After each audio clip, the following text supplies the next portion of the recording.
I think IT will continue to evolve. There's always a need now.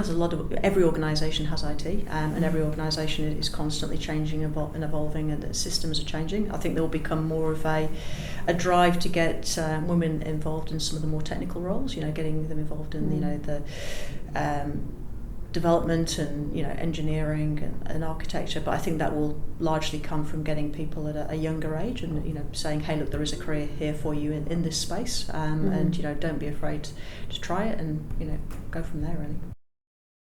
I think it's the big learning curve that I had moving into IT recruitment was that IT isn't just technology. It's looking at the broader picture around technology. So you don't have to be particularly technical or really enjoy thinking about coding or development or something along those lines to kind of move into IT.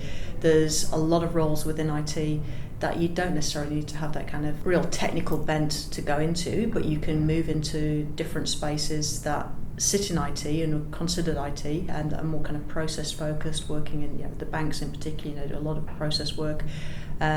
So you don't necessarily kind of think, hey, I need to build something, or I want to be an engineer. It's not just the roles that first spring to mind. It is just a case of saying, hey, somebody who's kind of quite comfortable and can be kind of quite compartmentalised and look at different stuff that way. Yeah, there's definitely space within that. In IT, I think it's just saying, hey, it's a lot broader than the vast majority of people understand.